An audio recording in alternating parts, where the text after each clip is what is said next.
So, I don't think this season has any big anime that everyone is watching, at least not in the communities that I am hanging out in. So that means a lot of this season seems to be based around catching up on the other popular shows instead of watching the show that everyone else is watching, like your Attack on Titans or whatever big shonen that you want to talk about. So, I wanted to take this opportunity to talk about some of my favorite shows this season and some of the ones that I did not like at all.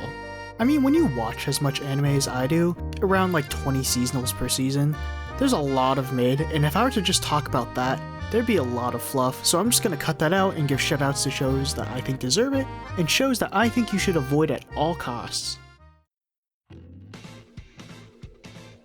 So to start low, I think my least favorite anime this season is Please Put Them On, Miss Takamine, or Haite Kudasai Takamine-san. It falls into a genre of trash ecchi that I like to call femdom ecchi, which is exactly as the title sounds. A slightly lewd show with a domineering girl who jerks around the male lead, mostly in ways that he does not want to be jerked around in. This one goes pretty far with that premise though. It might be the only show I dropped this season. The designs are very appealing, which is strange considering the studio that made it is the same studio that animated the Rurouni Kenshin remake, which is done really well. Like, why is this dude's face not symmetrical? And why are you gonna make the waifu look like that? If you're gonna try and make her hot, can you make her not to make the MC catch a case immediately? Like, don't even joke, lad. On the good end, one of my favorite shows this season is Witch Watch. This show was a total surprise to me. I've never heard of this series before, but when I saw the trailer on YouTube, I thought it looked really pretty. But that didn't prepare me for what this series actually was. It's a gag comedy. It's made by the same guy who made Sket Dance, which was popular a million years ago, basically. The creator is someone who clearly loves anime and movies, and you can feel that oozing out with each reference that he makes. And even then, it occasionally manages to actually move me despite how silly it is. And by the way, like, it has a Yoasobi opening. I thought they only did super popular series, so it has to be, like, bigger in Japan than it is here, right? I never heard of it, so if you like comedy anime, I think you should give it a go. It's super dumb, super fun, and, you know, that's all an anime needs to be sometimes.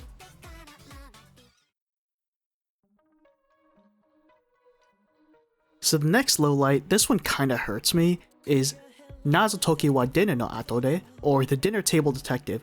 It's one of the few shows Mamoru Miyano is in these days, and he's one of my favorite voice actors, so I wasn't sure what to expect from this, but when I saw the cast, I expected something crazy, and it's just generic.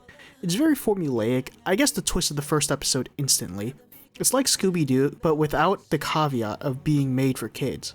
Every episode has a crime, then the main girl and Mamoru Miyano visit it, Mamoru Miyano says something really stupid, Kanahana says something reasonable, and then they get stumped. So then the third main character insults the main girl, and suddenly they figure the crime out.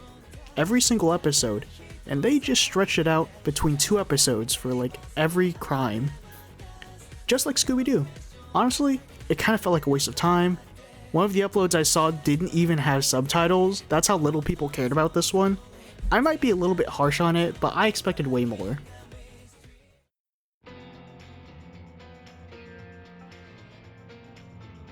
The next highlight is Apocalypse Hotel. This anime reminded me why I love anime. Cygames hits gold again. It's an original series, already a rarity for this time period, and it's really a sight for sore eyes, and it's beautiful. So you might think that seeing this is going to be a slice of life show like that one about the robot girl in the apocalypse. And it's that sometimes, but the show really does a little bit of everything, and it succeeds at just about everything it does. The main girl's voice actor is in her first lead role, and I honestly couldn't tell. She's incredibly talented. This show seems so bonkers, but it all connects so well. It's unique, it's weird, it's everything that made me love anime so much all those years ago.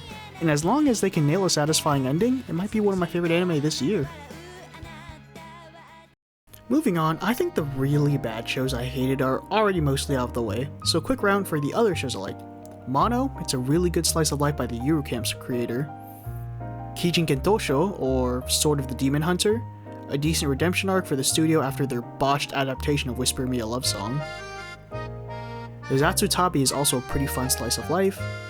Once Upon a Witch's Death had ups and downs, but I overall really enjoyed the product and it kept me engaged the entire way through. Now seriously, I like to focus on the good and the bads.